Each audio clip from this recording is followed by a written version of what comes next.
Iran को लेकर दुनिया भर में एक सवाल बार बार उठता रहा है। अगर मौजूदा supreme leader ayatollah Ali Khamenei नहीं रहे तो उनके बाद ईरान की कमान किसके हाथ में जाएगी। ये सवाल इसलिए भी अहम है क्योंकि ईरान में सुप्रीम लीडर सिर्फ एक पद नहीं बल्कि देश की सबसे बड़ी ताकत होता है।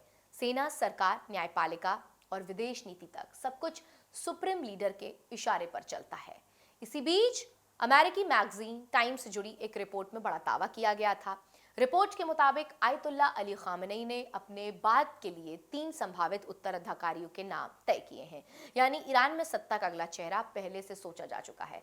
हालांकि रिपोर्ट में ये साफ नहीं बताया गया है कि ये तीनों नाम कौन कौन से हैं, लेकिन ये जरूर कहा गया है कि इस सूची में खामनेई के बेटे मुज्तबा खामनेई का नाम शामिल नहीं है।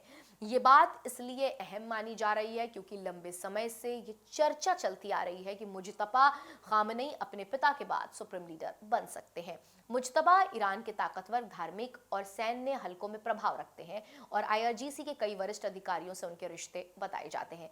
लेकिन टाइम्स की रिपोर्ट इस पूरी अटकलों को फिलहाल खारिज करती हुई नजर आ रही है।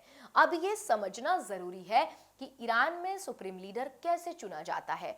यहाँ उत्तराधिकारी का चुनाव जनता नहीं करती है, ये काम करता है एक्सपर्ट्स असेंबली, जिसमें वरिष्ठ शिया मौलवी शामिल होते हैं।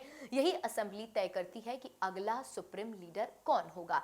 लेकिन हकीकत ये भी है कि मौजूदा सुप्रीम लीडर पसंद और संकेत के इस फैसले में बड़ी भूमिका निभाते हैं। खामनेई 1989 से ईरान के सुप्रीम लीडर हैं, यानी 3 दशकों से ज्यादा समय से सत्ता उनके हाथ में है। उनकी उम्र और सेहत को लेकर समय समय पर सवाल उठते रहे हैं। ऐसे में उत्तराधिकारी को लेकर चर्चा तेज होना स्वाभाविक है। ईरान जैसे देश में यह सिर्फ नेतृत्व बदलने का मामला नहीं है, बल्कि पूरी नीति, पूरे सिस्टम और पूरे क्षेत्रीय संतुलन से जुड़ा हुआ सवाल है। अगर खामनेई के बाद नया सुप्रीम लीडर आता है तो उसका असर सिर्फ ईरान तक सीमित नहीं रहेगा। अमेरिका, इजराइल, मिडिल ईस्ट, परमाणु समझौता और मुस्लिम दुनिया की राजनीति, हर जगह इसका असर दिखाई देगा।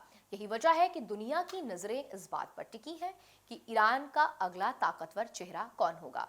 फिलहाल ईरान की तरफ से रिपोर्ट पर कोई आधिकारिक बयान नहीं आया है, लेकिन इतना साफ है कि खामनेई के बाद की तैयारी अब सिर्फ अफवाह नहीं बल्कि एक गंभीर चर्चा बनी हुई है और अपने आने वाले वक्त में ये सवाल और ज्यादा बड़ा होने वाला है। खामनेई के बाद ईरान की बागडोर किसके हाथ में होगी, ये सबसे बड़ा सवाल है।